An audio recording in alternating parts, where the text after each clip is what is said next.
کہ آئندہ کوئی چور کوئی ڈاکو الیکشن لڑنے کے بھی قابل نہ رہے، تو تب ہم ملک ترقی کرے گی۔ اب آپ یہی بات ہے کہ اخلاقیات اور یہ چیزیں آ جائیں تو یہ وہ جمہوریت کا جو اسلامی طریقہ ہے یا پشتونوں کا جو جرگہ کا سسٹم ہے، اسلامی شورا ہے، اس میں بھی شورا کے ممبروں کو بھی ایک معیار ہوتا تھا کہ اخلاقی لحاظ سے وہ کتنے ہوں، ایمانی لحاظ سے وہ کتنے ہوں، ان کی کوئی معیار ہونا چاہیے۔ لیکن ڈاکٹر صاحب یہاں پر میں کوشچن کروں گا، ہمارے سامنے کچھ ایسے لیڈر بھی گزرے ہوئے ہیں جو انتہائی سچے، اخلاقی اور بہت اعلیٰ پائے کے لیڈر ہوتے ہیں، بالکل، جو سچ بھی بولتے ہیں، جو عوام کی طاقت سے بھی آتے ہیں، لیکن کچھ لوگ اس کو مار دیتے ہیں۔ جیسے اب ہم اگزامپل لے سکتے ہیں، عثمان لالا ہو گیا یا سردار حسین بابک صاحب ہو گیا، اس پر کتنے حملے ہو گئے ہیں۔ ایسے بہت سے لیڈر ہو گئے ہیں، جیسے بالکل بشیر بلور، اس کو مارا گیا، سینکڑوں لیڈر ہے جس کو مارا گیا۔ تو یہاں پر جمہوریت کے آگے کوئی اور بلیک بھی ہے؟ اگر ہم یہ کہیں کہ پشتون مارے گئے اور اس کے پیچھے کون تھا، تو اس کی تاریخ بہت لمبی ہے۔ ہم وہاں جائیں گے جہاں ظاہر شاہ کنگ اور داؤد کا آپس میں وہ مسائل پیدا ہو گئے۔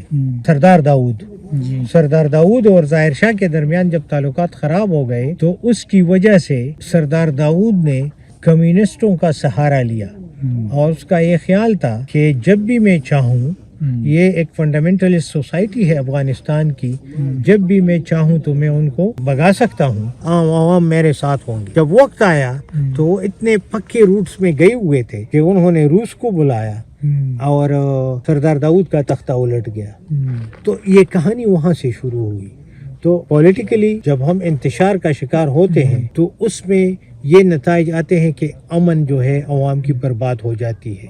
لیکن یہ کہانیاں یہ ساری صحیح ظلم ہے، افراتفری ہے، لیکن اس کے مقابلے میں آپ دیکھیں سلطنت عثمانیہ، سلطان عبدالحمید پہ کتنے حملے ہوئے ہیں، جو فاؤنڈر تھے ان کو عثمان پہ کتنے حملے ہوئے تھے، جو ان کے دادا تھے سلیمان شاہ ان پہ کتنے حملے ہوئے تھے، ارطغرل پہ کتنے حملے ہوئے تھے، لیکن انہوں نے وہ سلسلہ جاری رکھا۔ انہوں نے ایک طبقہ رکھا تھا سلطنت عثمانیہ میں جو ہر برے حالات میں وہ ان کی تحفظ کرتے تھے، ان کے اپنے جو جانثار تھے، ہر گاؤں میں وہ لوگ موجود تھے۔ تو جب بھی آپ اتنی لمبی اور اتنی گلوبل سوچ کے ساتھ آگے جاتے ہیں تو آپ کی دفاع کی سوچ جو ہے وہ بھی اس طرح ہوگی، اور وہ آپ پیسے سے زور سے نہیں کر سکتے، وہ آپ اتنا اخلاقی معیار مقرر کریں گے کہ لوگ آپ پہ جان دیں گے، تو آپ کے مخالفین جو ہے وہ خود مارے جائیں گے۔ لیکن کیا ہم نے وہ کیا ہے؟ ہمارا وہ معیار ہے؟ ہم نے نہیں کیا ہے۔ ہم نے فار ایگزامپل افغانستان کا ایشو تھا، اس کو ہم نے مس ہینڈل کیا۔ اگر یہ مس ہینڈل نہ ہوتا افغانستان کا ایشو تو میرے خیال میں جو پشتون سیاست تھی بلوچستان میں اور کے پی میں، پشتونوں کی حکومت ہوتی تھی، بلوچوں اور پشتونوں کی مشترکہ حکومت ہوتی تھی، لیکن افغان وار کے نتیجے میں بہت سی سیاست جو ہے وہ خراب ہو گئی، ہماری سیاست جو ہے وہ بہت بگڑ گئی۔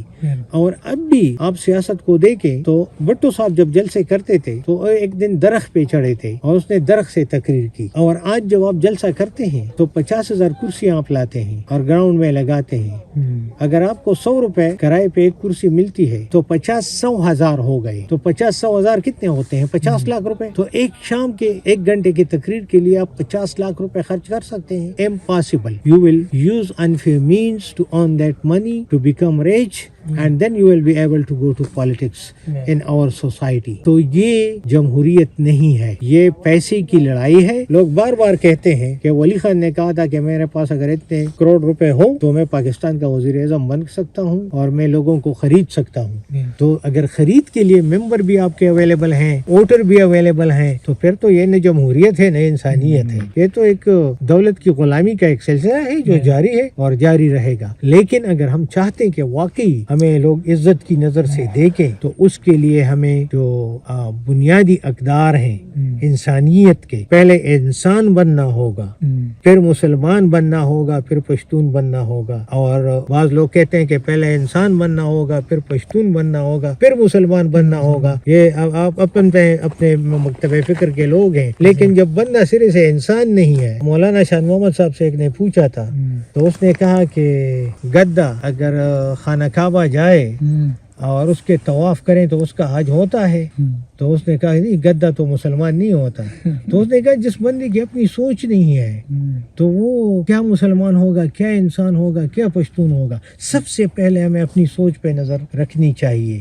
اور رحمان بابا کا شعر بھی ہے کہ there is no doubt Kaaba is sacred but a donkey can never become a pilgrim upon visiting Kaaba.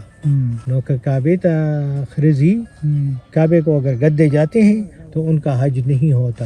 وہ مسلمان نہیں ہے، وہ انسان وہ بنیں گے، پھر مسلمان بنیں گے تو پھر یہ ہوگا. تو آج کل جب ہم دیکھ رہے ہیں، میں یہ نہیں کہہ رہا کہ صرف ہمارے ملک میں یہ ہے، یہ بمبنگ جو ہوتی ہے اسرائیل کی فلسطینیوں پہ، امریکہ کی افغانستان پہ ہو رہی تھی، یا کوئی اور پاورفل بندہ آتا ہے اور لوگوں کو قتل کرتا ہے، یہ سب غیر انسانی ہے. تو اس کا مطلب ہے کہ ہم ابھی انسان بھی صحیح نہیں بنے. تو انسان بننا ہوگا، اس کے بعد ہمیں ایک رمن کائنات کی سوچ آگے بڑھانی ہوگی.